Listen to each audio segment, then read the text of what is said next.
Oh, no, it was just frozen. Okay. Yeah, when you hit record, it freezes for a second. Okay. But you see, our audio is going through, Jen. Our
welcome to another episode of Church AV Professionals Forum. I am joined here with my guest hosts. Welcome, guest hosts. How y'all doing today? Good. How's it going, Robert? We're doing fine. Well, as always, we were 2 minutes late just because of technical problems, but that's what we're here to solve, technical problems. We're here to solve your technical problems because we're having trouble solving our own. Welcome, guys. How are y'all doing after this great summer? Glad to see you guys are back. Barely. You shouldn't talk. He's still on vacation, so he doesn't. He can't complain about what being is that? weary. What is this vacation of which you speak? I'm not sure, Alex. It's a foreign concept. I don't know. AV professionals need a vacation. We all should take a vacation. Please type in the chat, when's the last time you had a vacation? All right. Next week, okay, next 2 weeks. In next 2 weeks, we'll be talking about a very important topic. But today, as we come back, we're here to have a good time, just have some fun, get reacquainted. And as I'm going to get to it before Colin mentions it, we always start with prayer. So who's going to pray for us today? All right, I'll go ahead.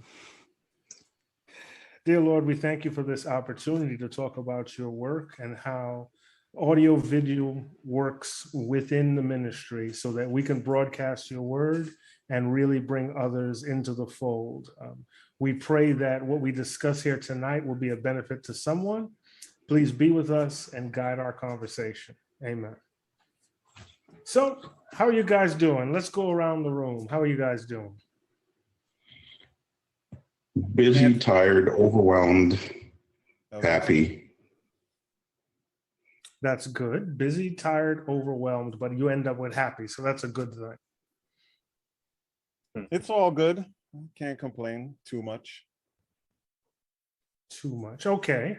Can't complain too much. That means you have some complaints in there, but not too much. We'll live with that. Alex? I'm here, so isn't that that's an improvement for me compared to the last times, right? Welcome back. Welcome back. You said next in 2 weeks something we were going to talk about something important, so this week isn't important. Is that what it sounds like? It definitely sounded like that, but whatever. No, that's I fine. said this week we're going to have a good time. So Next week, no fun. Got it. Or 2 weeks from now, no fun. Got it. Yeah, so I'm on vacation, but working still. Yeah, so what break? All right. Well, glad to have you guys back. One of the things I really wanted to have a fun topic, talking about equipment. What sort of gear do you like? There has been a tremendous amount of gear released this over this summer. Actually, from the beginning of 2021, a tremendous amount of gear. So why don't you guys? Who wants to go first? Tell me, we're going to start out with your favorite piece of audio gear for either church or, no, we're going to stick to church production. What's your favorite piece of audio gear for church production? Anything that works. Wow. No, all right.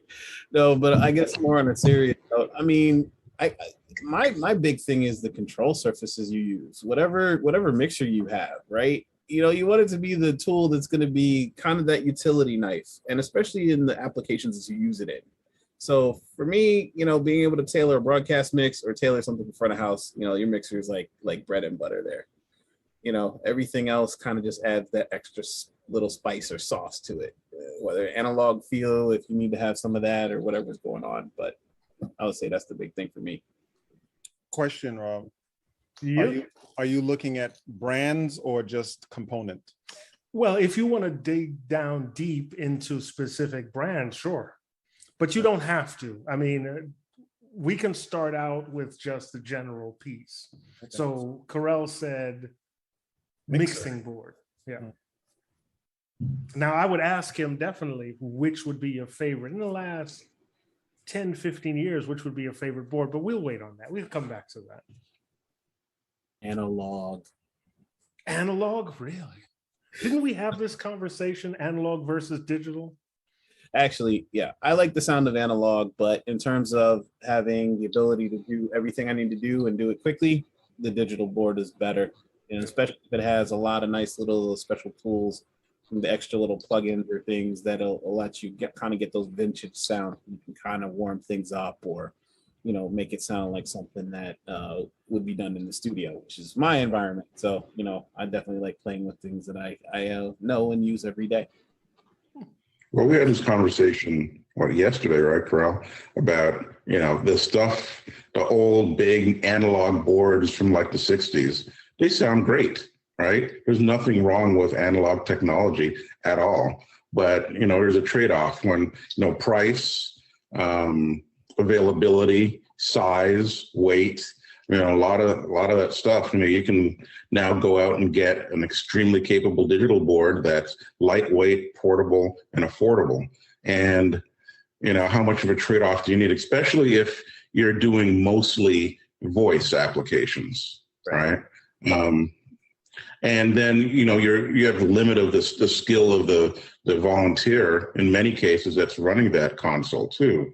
So 128 channel analog console that's like 3,000 pounds probably isn't the right tool for most ministries out there. But if you run your audio through them, God bless you, it's going to sound amazing. When we try to think about analog versus digital, one of the things we don't look at, when we look at cost, we look at just the cost of the board. So we'll say a digital Allen Heath is $40,000 and an analog Allen Heath might be $12,000. We say, oh, what do you get for that $18,000? But you brought up a good point, Colin. We get less cables. Think of if you had to do outboard gear for every channel that you need, then the cabling for all that, then the actual hookup, then if something goes wrong, how do you troubleshoot that? So, but we're going into a different topic. I'll just ask for your favorite stuff. You got me on a different completely different topic. But I just add a couple of sentences to that is analog is great until you have to fix analog issues. Once you have chased down, many pairs of cable, and with the digital console, you have a single XLR for everything. When infrastructure is part of your portfolio, when you have to think about that sort of stuff and servicing it, fixing it, maintaining it, updating it, that one cable looks really attractive. Yes. Yep. Digital snakes are your friend. All right. So who else? What's your favorite piece of audio gear? Me, a very good, well-trained audio technician. Is that count? No. The cyborg. They come with perfect pitch. The cyborg. Well, to that point, you could almost say someone who knows how to handle a microphone will be your perfect piece of audio gear. But, Starts at the source. That's the right. first signal chain. Garbage in equals garbage out. Yeah, you can have the best technician in the world. If someone has their microphone out here, there's not much you can do about it. Correct. Well, No, go on. I was just going to say, I really like phantom powered mics. I love condenser mics just because you have so much overhead with them. To drive a dynamic mic, it's great if you got a super powerful gospel singer or your preacher's yelling into the mic. It's going to drive that diaphragm and generate nice high voltages, and you're going to have tons of room to play with. But, for the mortal person, a nice, middle of the road condenser mic. I just love, the first time I used a condenser mic, I'd only used dynamic mics before, and I used a condenser mic. I'm like, oh, yeah, I was struggling and joining in the land for no particular reason, because, they work, especially for folks that, want to do this, or that. Or, we saw this weekend, someone decided they completely forgot they had a microphone, right? And they they're holding this appendage, right? And they're not sure why it's in their hand. They're it's out here, and they're talking to people, and the mic's back here, and it's because it's, and a good omnidirectional condenser mic, you can still get some volume out of them. Oh, what was that? That's it. Is that a Sennheiser? What is that? Oh, this is an AKG. Ah. This was for a choir mic. It's a C1000S. I haven't used it enough to figure out if it's good or not. Yeah, but I was just pantomiming what normally happens. And sad to say, funerals tend to be where you get the least amount of microphone ready people. They'll have their piece of paper that they need to read from, and the mic starts out here, and it slowly goes down. Stop it, Corral. I see it in your eyes, Corral. I see it in your eyes. Don't out me. I was going to say, pardon my grin. That's all I was going to say. I so happened to work a memorial service this past weekend, so my biased answer for this is a QL5, Yamaha QL5 digital mixer. That's my favorite piece of equipment at the church that I frequently work at. It was nice to get back behind that board and get that running. But yeah, when people defeat your secondary, which is your podium mic, and they move it out of the way, and you're relying on that person to hold that mic correctly, you cry a little on the inside when it doesn't stay where it needs to be. But it is what it is. But yes, favorite gear. We're gonna keep this on the happy side. Upbeat. upbeat, definitely. So someone watching this from a church, Alex, and you said to see it Yamaha CL5. Why that? What makes it good? I mean, Yamaha consoles are excellent, but why do you like it? I mean, it was the first digital console that I used. Before we were using a Mackie 32.8 and going from the analog to digital.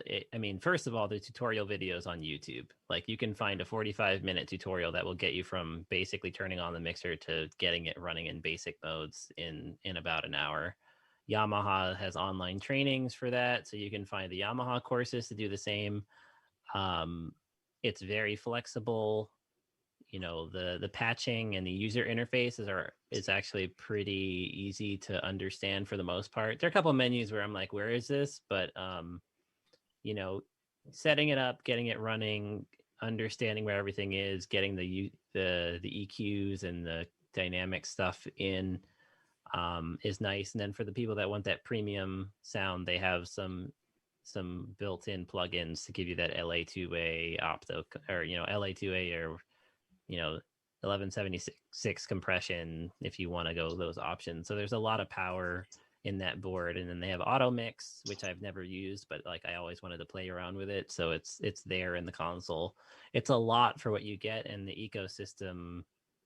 I mean, I can't speak to setting up the Dante. Carell can speak to that. I didn't have those joys, but in terms of just first digital console that I've ever been behind, the learning curve was pretty straightforward, and the support or the basic tools to get started didn't feel particularly daunting, and it's a touch screen, so it's not like the LS9 where you have to like use that little scroll wheel and select things. The touch screen's amazing to have for like naming tracks when you're going and doing all 64. For the past, how many years now? For the past 8 years, I've almost exclusively used Allen and Heath in church. The 3 levels, we have the SQ, the iLive, and the GL. And that sort of tailors my view towards digital consoles, because Allen Heath does things differently. They have a very nice, warm sounding board, but the way they route their audio, at least in the iLive line, was very different. The difference with buses and subgroups. And I know we're getting really deep in the weeds here, but we're giving people a chance. If you don't understand something, feel free to throw in the chat. If you have a question, if there's something you want us to cover, just ask. Get a chat, by the way, just so you know. You're watching the chat? I'm seeing it here, man. I got it. Yeah, so does the board op. He's paying attention to it too. I always call him the intern, but I think he has to graduate by now. I have paid him, so you can't just call him an intern forever. But, I mean, master's degree required for entry-level position. Oh wait, sorry. Yes, That's a conversation for another day. Yeah, that's a conversation. We're having that conversation. That's what the 2 weeks is going to be about. No wonder it'll be uncomfortable. That's right. We're going to invite some pastors on to explain themselves, but we're going to get that in 2 weeks. We only have 45 minutes for that show. We're going to set aside a whole afternoon. You might have to edit that one down. Yeah, that one might not be live. Anyway, go ahead. The ecosystem, Allen and Heath. We yeah, the Allen and Heath has been good, but then I do notice when I go work on other soundboards, you have to reorient yourself as to your thinking about how the routing needs to be, how the effects, how you use them. So we might be looking into the Yamaha line to upgrade to. So that might be considered one of our favorites moving forward. So a question on that then. Given that happens, that everybody's got their whole paradigm that you got to kind of get with and understand how they're doing their technology and what their terminology means and how they perceive audio and video to be. Do you prefer dealing with certain brands, whether or not they're the best, because you probably like the things that are the best, but things that are comfortable or kind of sync with your way of thinking, or you've aligned to theirs? Like you're like, okay, I get this. It's intuitive to me. So I'd prefer not to be using these other things because there's a steep learning curve associated with it, or it's kind of a one-off because not enough people use it. Do you have those kinds of scenarios when you either work on stuff directly or advise people?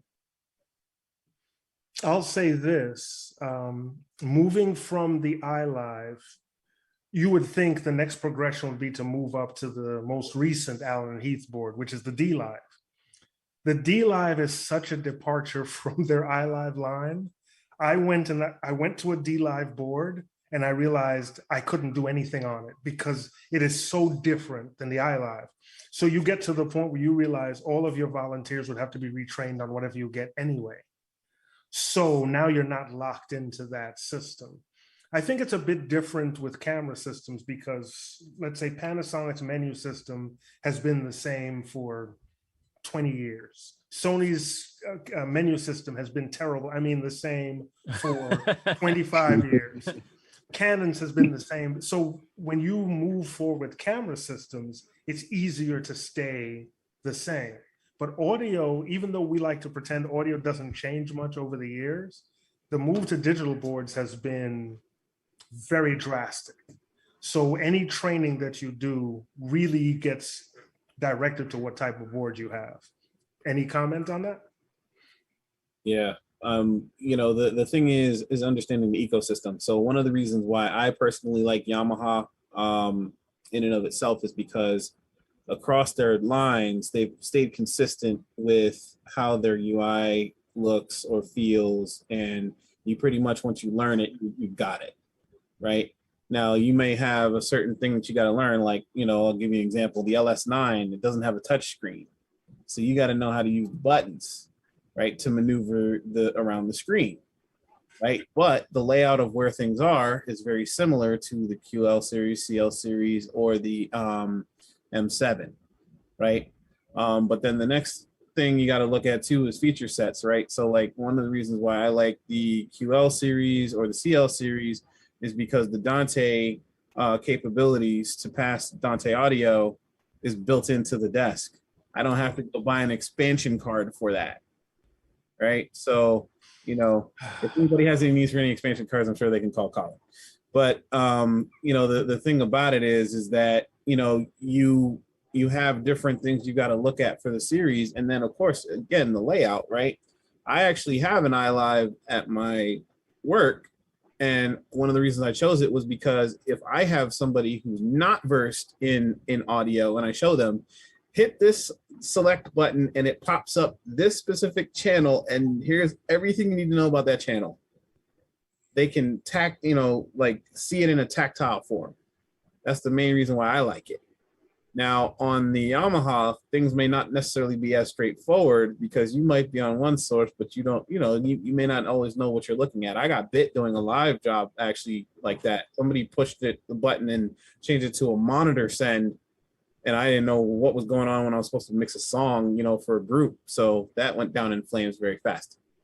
And so these are some of the things you got to understand when you work in that environment. What features are you getting from it and how do you maneuver it?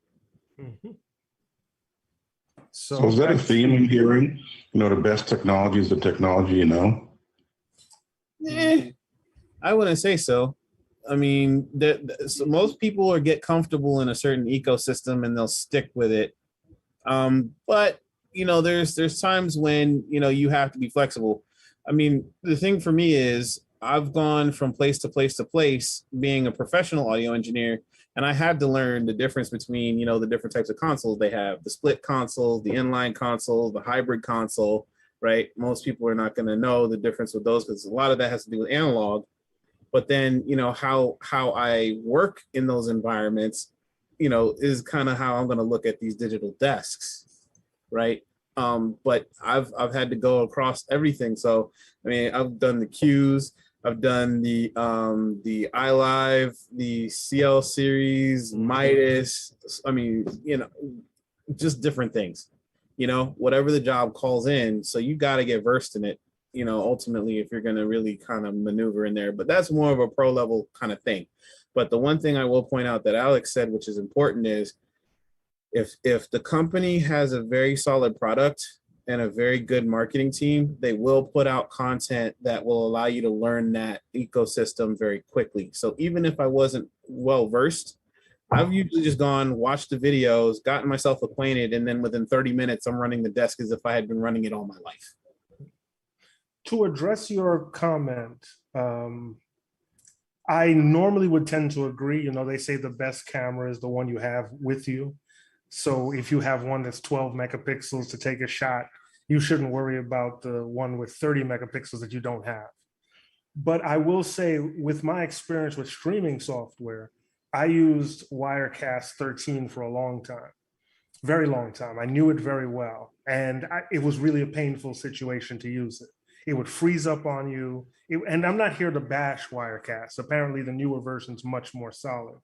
But with 13, I just had a ton of problems. I've had it shut down in the middle of streaming events. I've had it lock up for like minutes at a time. I've had it not ingest assets properly. And then someone introduced me to vMix. And just like Carell said, vMix, they have all their videos out going back years on how to use their product. And I learned how to do so much in a short period of time, and vMix is a more powerful program than Wirecast is. So I was able to take the knowledge that they freely gave and learn how to really use this product. And now we use vMix all the time, and it is a better product. So there can be better products out there. You just have to take the time to learn it. And if they make it easy for you to learn, then it's better for everybody involved. But I consider So- them making it easy. Go ahead, Colin. No, please go ahead, Robert. I mean, Andrew. Inside joke. I'll let you in on it after. I still think if the ability to transition is facilitated by them having tutorials and so forth, then it becomes an availability thing, right? It becomes something you can transition to. If the tool is stellar, but you can't make that transition because they don't bridge that gap for you, or at least introduce you to it, then you can't get to realize those advantages. And I think that's important. So the companies that are more proactive in that will eventually gain the market share that is necessary. I mean, I'll say this, right? I happen to know the guys that were doing the training, for Yamaha, because they came into the area and did it. And one of the reasons why they have those videos out there aggressively is because they don't like getting those phone calls at 3 a.m. They'll answer them, but you better have the whole entire console on fire before they answer those calls. So you definitely have access to those things so that you can try to go through it yourself, because I mean they'll usually cover everything pretty in depth, so you can really drill in and get to the meat of it. But there are some times where you will have a weird anomaly and you just can't figure it out. So I mean, they're now, computers. They could have bugs. Let's just be honest. They're digital. They're computers. They have firmware. They have software. They need to get upgraded. They do quirky things. If you upgrade one without the other, it's probably a bad day. There's some challenges that you get with the advantages, and having good policy for that is just one of the things to avoid some of those anomalies. But it is one of those things.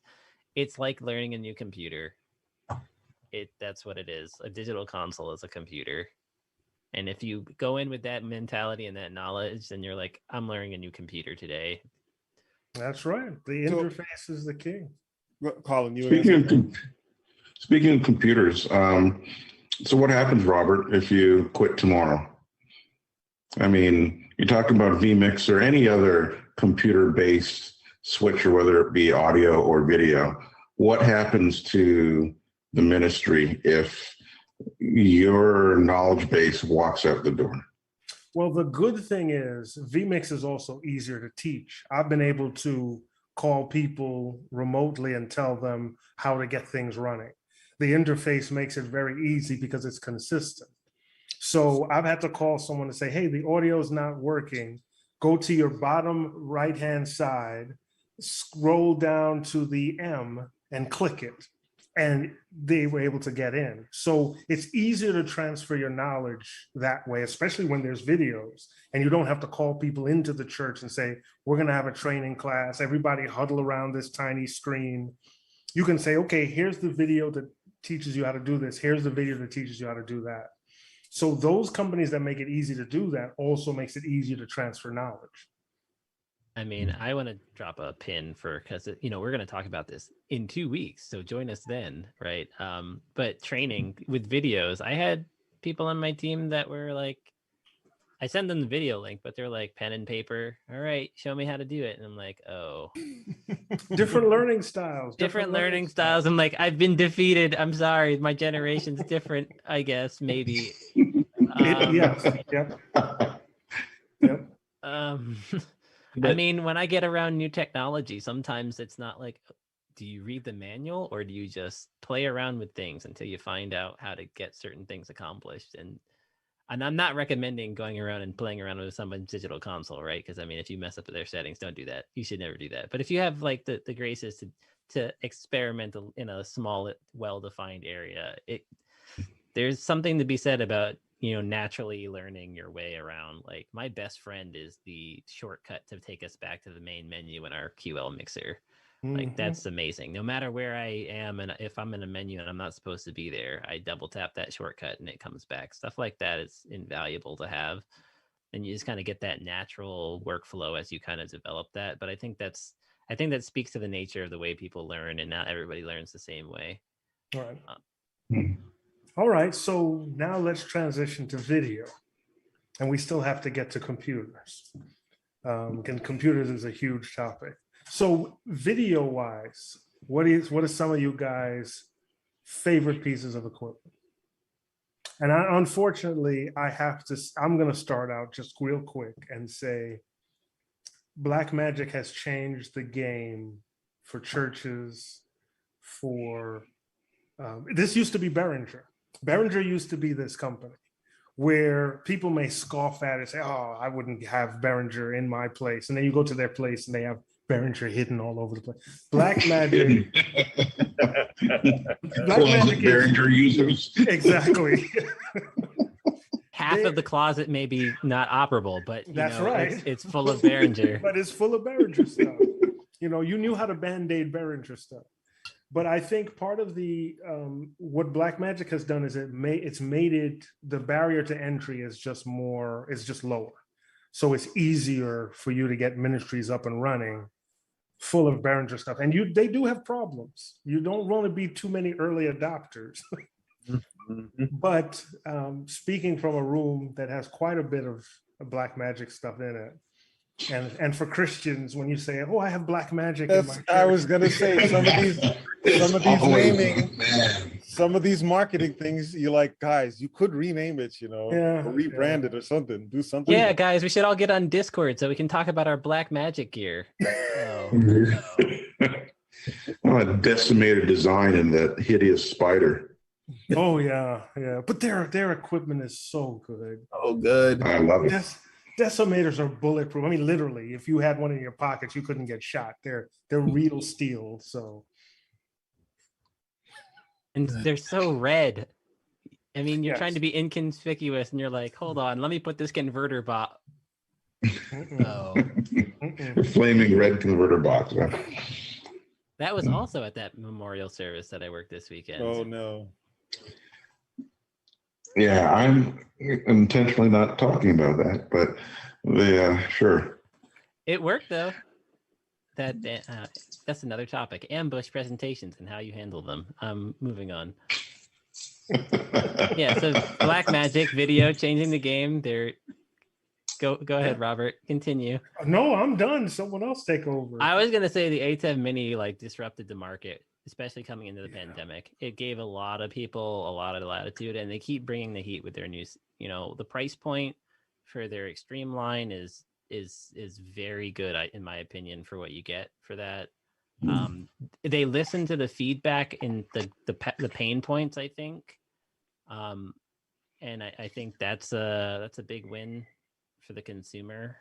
I like what my little piece of kit can do. I mean, I'm not even into video like that, and I like the flexibility it gives me. Yep. I use ATEMs as a crutch. I mean, to me, the perfect ATEM out there is probably the ATEM Mini Pro ISO. As a balance between power price and portability, the 3 Ps, right? I mean, you can literally have it just in a side pocket in your backpack. If everything went down, you could at least I'm not pull it using out. mine, but it's here. I'm not using it for today, but yeah. In a pinch, you can record your sources and edit it after the fact. You can use it as an encoder and send stuff out to the web. You can put, your special effects and all that other stuff through it. It doesn't look like you're on a spare tire, right? You can still put out a very nice presentation with something that's extremely light, something portable that you're using as a backup. And for I get this a lot. Oh, I need a setup for my youth ministry, or I need something inexpensive and a nice looking setup for this side ministry, this women's ministry, or this outreach, or what have you. You have a great little package that you can just put together with some inexpensive gear. And even if you're an extremely small church, that might be your main unit. And you're getting something out, and you're really only limited by your creativity, right? I mean, you can get a used machine, as you've seen me do, Robert. I go to a used PC store, because sometimes you just need the least expensive PC you can that just does that one task. You're not using it to do a whole bunch of things. You want it to run some remote control software. It's not taking a lot of CPUs. We're talking $60, $80, $90, right? That, an ATEM, a DSLR with clean HDMI, and you have the start of something. Yep. I mean, one of the only reasons I moved up to the extreme ISO, because I didn't need the 8 inputs, not for what I'm doing in studio. But those 2 USB-C ports is so good, because now I can record ISO inputs and still connect it to my computer. That's the reason why I did the upgrade. Yeah, honestly, Nice. if they had the 4 input with 2 HDMIs and 2 USB-Cs, I would. That's a product I would buy for the size and the performance, because that's really the only reason why I would be like, yeah, I would want to buy an Extreme. I have no need for 8 inputs. Right. It's the fact that I want the preview multi-view, and I want the program out to be separate, and I want the second USB-C. Legitimately the only reasons why I would look at, I'd probably keep my ATEM Mini Pro ISO and get the Extreme just for that. Yep. That's exactly what I did. But when you're talking about, I'll throw it in my bag and take somebody, I'll take something, I would take that in a heartbeat. Yeah. It's just so useful. Look at the size difference. The size difference is tremendous between the two. And if it just had 2 USB-C ports on the Extreme ISO, on the Pro ISO, I would have bought that. That one is huge, and with the tiny buttons, it's that is a little curious, isn't it? Yeah. But this thing, as I said, it's great. I think it's exactly the right size, and I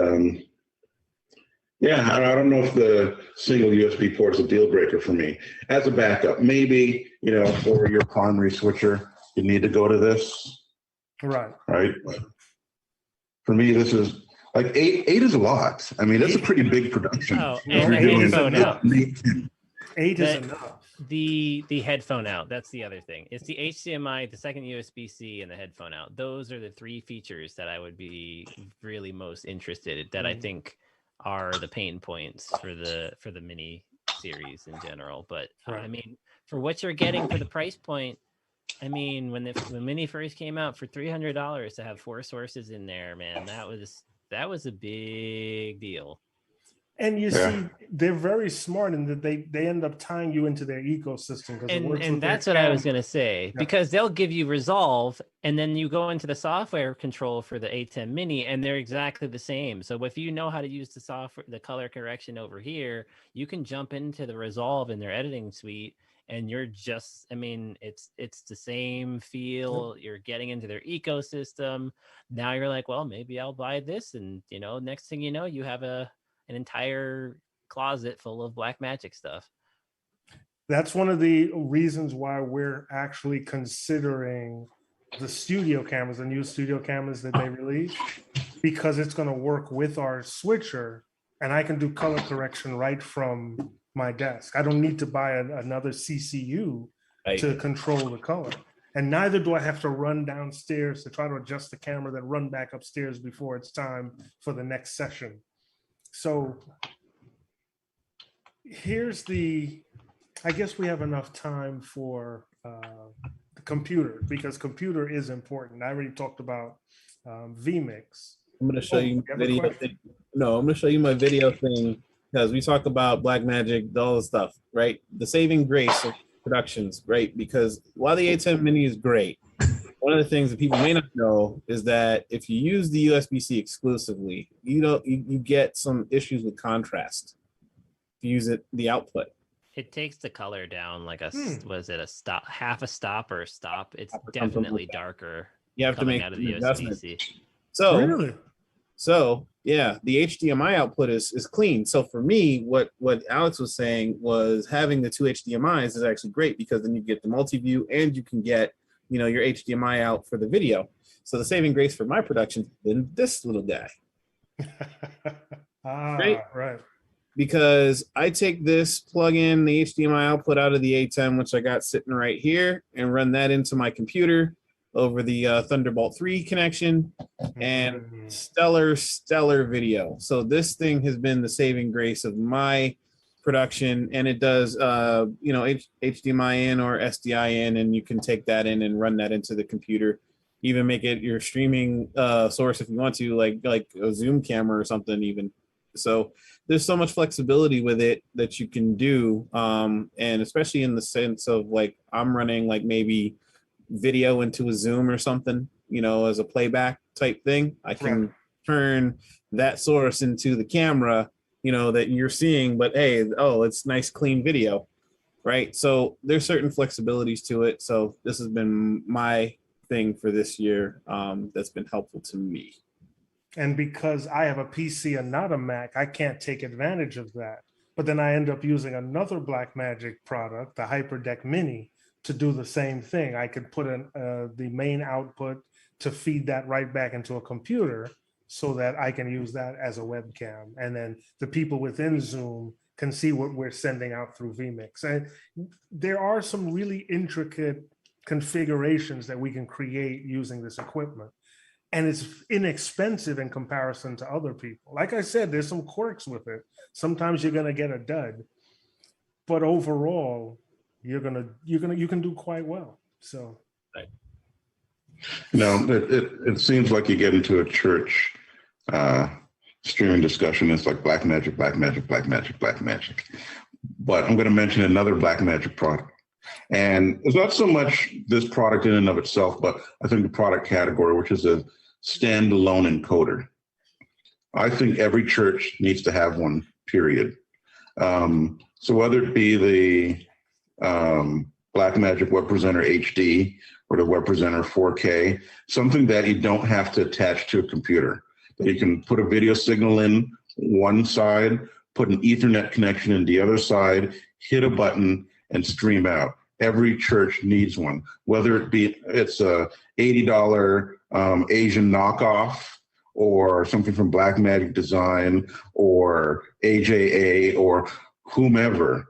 You need not a computer, a solid, I guess they are, solid state standalone encoder. One of my favorites is, if you want something really solid, is from a relatively local to us company called Videon. They're in Pennsylvania in, what's it called? Collegedale, College Crossing, wherever the university is out there. They make the encoders that you watch your content on when you're on an airplane.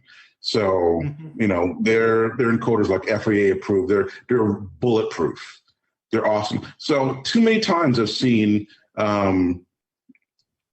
complaints, my software-based system went down. And yeah, not only did you lose all the fancy stuff that you had, that you could only do through software, but now you've actually impacted worship because the people who were waiting online or what have you for that service who were relying on it Now, either they don't get it or it's been delayed and people drop off or go to look at something else or what have you. To me, it's a problem. To me, here's the thing, everything fails, period. That's just what happens. And I think it's a failure not to plan for failure. Right. So a standalone code, something that I would even have it in the signal chain.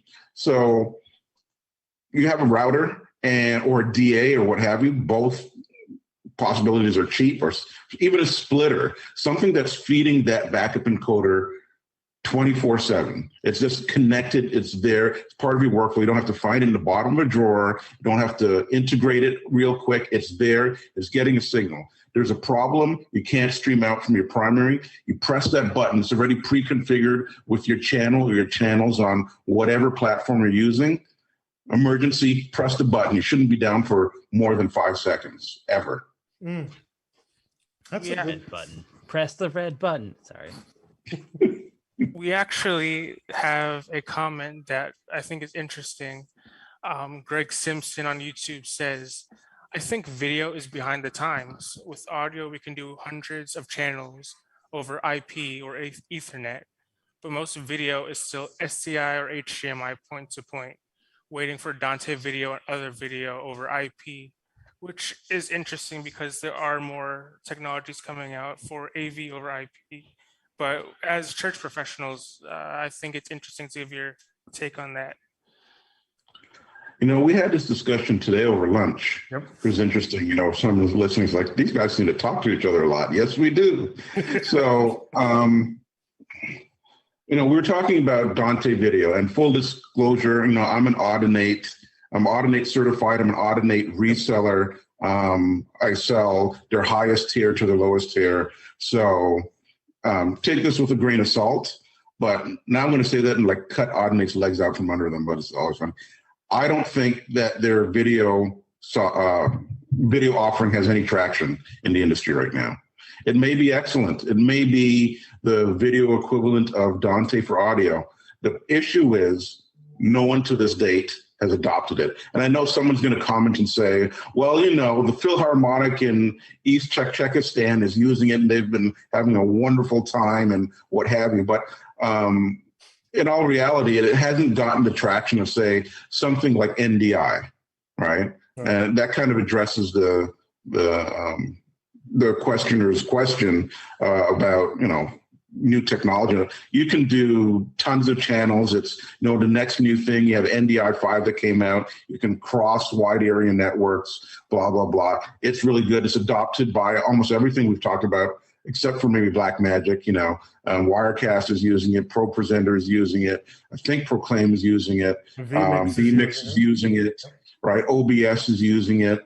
Right. It's almost become ubiquitous, and it does go beyond the copper constraint of SDI or HDMI. The technology is there, and it is widely adopted. You have, SDVOE as well. You have other AVB. You have other things that are doing. Nothing has had the widespread adoption as NDI, but video Dante, I don't think it's there. I haven't seen it. And if you guys have had a different experience, maybe, but I haven't seen it really in the house of worship market. I haven't seen it in the corporate market. I haven't seen it really in the government market. And it's not because it's not a good technology. I mean, Audinate, they're network engineers primarily. They get networking right. But I don't know if it's the marketing hasn't been there or just what have you. We have a local company here as well, Robert, and I think Bethesda. I think it's Patent Technologies that is pushing it and really starting to market it heavily. So we'll see if it gains traction over the next few months between October NAB and April NAB. But right now it's not there. Well, so two things when you're talking about those protocols. Of course, audio is going to have an advantage because A, people have been doing it a lot longer, and B, it requires less bandwidth. So the codecs and all of those kinds of things have been set up for that a lot earlier and a lot more consistently. Video is kind of all over the place, and providers have an incentive to interfere with it. Like your YouTubes and all these other guys, they are doing things to try and optimize it on their end to manage the throughput and so forth and the scale effectively. So there's more of a challenge there. And what I've found in the industry in a general sense is sometimes when there's a market leader and they introduce a new technology, which if it were to gain traction would kind of cement them in that slot, other people don't necessarily go along with that unless it's going to be completely royalty free. Like if they feel there may be catches down the road or something else, then they're going to be reluctant to just support it on the grounds that they could be hurting themselves competitively in 2 to 3 years on account of doing so. Yeah. All right. Thanks for that question, Greg. One of these days, if it's the Greg that I believe it is, I'm going to have him on and you guys can have an audio only conversation. I won't even say a word because the audio, I've always said audio people they're really dug into their ideas. And so they will fight to the death where video people are like, oh, that's what calling you us stubborn. Okay. Well, stubborn? Oh. Entrenched. I think the word you're looking That's for. right, entrenched. Oh gosh, I actually I self-claimed the title by saying that. It's terrible. All right, so as we wrap up, I do want to briefly talk about computers, not a Mac versus PC fight. I think we can all agree that they can coexist. But really, what is one of your favorite tools for a PC or a Mac? Neither. I'm always shocked to see that how much power is in something like an Arduino or Raspberry Pi for 30 or 40 bucks. I think it's incredible that, I could put in a little plastic box, power it up, put a keyboard and a mouse and a monitor to it, and I can do about 90% of what most people do with their computers. I mean, you can type stuff out. You can change pictures, for presentations, what have you. I mean, half the time someone will go out and buy a $3,000 laptop and they're just flipping slides. I mean, it doesn't take a lot of resources to flip a high definition still picture. It really doesn't. Well, it's funny that you speak about the Raspberry Pi. So my youngest son bought a synthesizer, and he bought a relatively cheap synthesizer, but he wanted to be able to control it because it has all of these features to control it to MIDI. And the way it works is it plugs into your phone, right? USB into your phone, and then it can do all this stuff. Well, he doesn't want his phone connected like that all the time. Plus, he wants to be able to power it. So he got some batteries, he got a Raspberry Pi, and he did some wiring on the inside of this device, carved out some stuff, and now the battery pack inside powers the device as well as the Raspberry Pi and allows him to pre-control his stuff. He can control it if he wants to set it in advance from his phone. He can pull out his phone, use our VNC, tell it which thing that he wants, and then based on the keyboard commands, he can set his little stuff that he wanted to do. So it took him about 2 months to go through that whole process. But he used the Raspberry Pi, put it on the inside of his device, and now made it more functional for himself for less than it would have taken him to buy an upscale model synthesizer. Very cool. Yeah, you can buy a Cana kit, Raspberry Pi kit from Amazon for about $100 for an 8 gig Raspberry Pi. We actually do that at my company for some of our industrial controls. You can find software out there to allow you to do near real time. It's a little jittery compared to some of the market leaders, but you're doing it on a Raspberry Pi. We do a couple things out on the water, so if it gets waterlogged, we just grab a new one, and it's a little overhead to get it running. I mean, it's pretty sweet setup considering. I mean, I'm talking running cycle times of 1 millisecond to do all your controls tasks. It's pretty sweet for less than $200. A lot of bang for your buck. And you can get a DIN rail mount, so you can pop it in there and you just have all of your modules sitting next to each other all in one ecosystem. It's pretty sweet. Those ARM processors are no joke. Yeah. Although I'm not gonna lie, when it comes to computers, I hate to say it, and I don't want to be an Apple fanboy, but I'm running a 5-year-old MacBook Pro, and it's served me well, and I I honestly don't like the USB-C and the whole single point failure type of thing going on with the new computers, but I do have to say I do favor my Mac computers for my laptops. I can But respect that. I mean, for me, it's the stability of what you get, and then you add certain tools that are only Mac exclusive, like Loopback and other things like that. And in the world in which we live, Loopback is amazing for what you can do with it. It's an ecosystem thing, right? I'm not a big Mac guy or iOS guy, right? I respect them. I understand their ecosystem. I don't like their walled garden. I prefer my flexibility, but I've also been doing this for like quarter of a century, if not more. So for me, all of the systems that I want to put into place, everything that I need to do, I have access to do. So I don't care about that, but I can respect the fact that they have an ecosystem where if they get you in there, you're pretty much trapped, but you can do all of the things that you want. You won't feel trapped. You won't know that you're trapped, okay? You'll be well fed in your maze because they'll have all of the proper spinning wheels and the food dropping at the right points. But yeah, it's an ecosystem thing. And that's kind of what you guys were talking about before, the tools or the products that have a good ecosystem where you can grow in it without having to learn a whole lot more in terms of having to go through a new UI or a new paradigm, and they connect to other people, and there's an education, it's easy to get educated about it. Those ecosystems are better for you to be more effective more quickly, and so it makes sense to embrace them. I'll say this, right? I am partial to my iOS devices, but there's only one singular reason why that is. I've seen too many points where the developers have done for Android and for iOS, and then depending on which Android platform you're on or version, it doesn't work. Whereas when Apple vets the stuff and they tell them stick in this place, developers have but so much wiggle room to go, and everything usually is fairly solid. So for a lot of the boards that I use or software that I use to manipulate or maneuver certain things within like the audio domain, those iOS programs have been a lot more consistent for me to use. But that's not to say that I haven't used a PC or some kind of Android device to try to maneuver other things at times, but it's not always been consistent, and that's usually been my gripe with it. But I mean, hey, I'm a proponent of use the right tool for the right job, right? Mhm. That's it. I will Yeah, I'm pretty say, much. go ahead, Colin.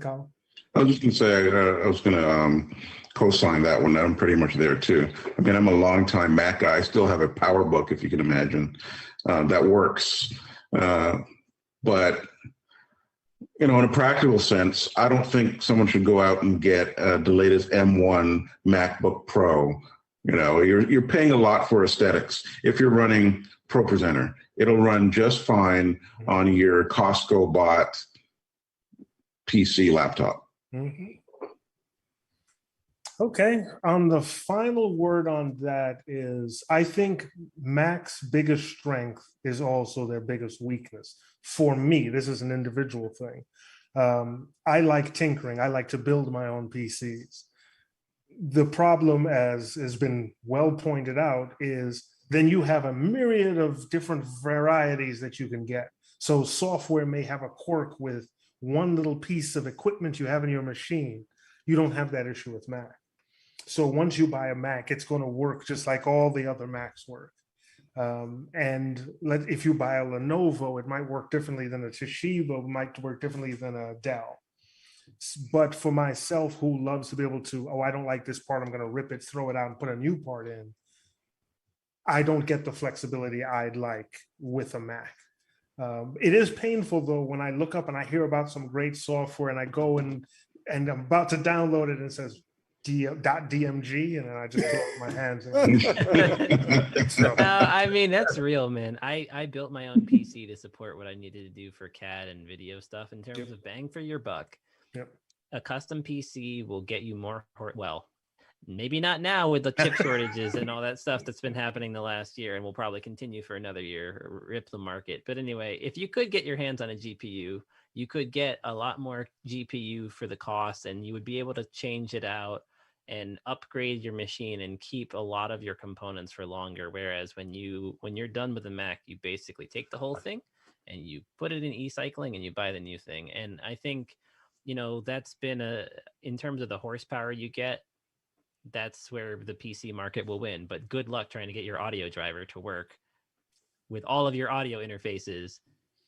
I literally bought an audio interface to work with my PC because it wasn't gonna support my old one. Whereas the new Mac was like, oh, here, just Here it plug it is. in, and Which it is works good. fine. And I Yeah. plugged that one in, and it works fine. So that's kind of what you're getting in the audio world. That reliability is something that you can't deny. But when it comes to presentation, I think you should have a Mac and a PC, because they both have their quirks, and on any given day they can have their failure modes. And I feel like if you live in only one ecosystem, there are certain things where that becomes dangerous, because sometimes the quirks on the Mac may be so bad that you have to do it on a PC, and the quirks on the PC force you back to Mac, and having the proficiency to go between the two. And like you said, having the right tool for the job. That's right. And I'm gonna piggyback on what he says real quick, because I think people need to get this point right. You cannot just play around on one platform and be proficient on the other. You need to be proficient crosswise. And the reason I'm going to say that is because I've gotten burned on a PC by not understanding that there was a driver program for like the video card, like it was NVIDIA, that was preventing my presentation software, PowerPoint, from doing the presenter and the presentation slides code. It would only show one on the screen, and maneuvering was just rough. So the thing is that you need to understand the platforms that you're using, so that way you can make sure that whatever you're dealing with, you're able to just put out whatever fires you're in. And once I understood that, I was like, oh, I've had this problem on another computer. Let me go fix that one. Right? So definitely learn the platforms. It'll help you. And then you can teach other people that too, because the more that know, the better off you are. And on that note, we will say thank you for joining us. We will be back in 2 weeks too. That's the 21st of September. We are going to work on consistency so that we will be here every 2 weeks. And we will have some really important topics, really focused on church. We're going to deal with training, volunteers, pain points, and a host of other topics which really affect us as AV professionals, AV and IT professionals in the modern Christian church. Thanks for joining us. Thank you, gentlemen, for being here. And we hope to see you again in 2 weeks. Any quick closing thoughts? This was always the thing that would get us in church. When you think the pastor's winding down, and then he says, and one last point, and then you're like, oh, I give up. So any quick 2-word points, and then we will have our engineer fade us out. And with that, our engineer will fade us out.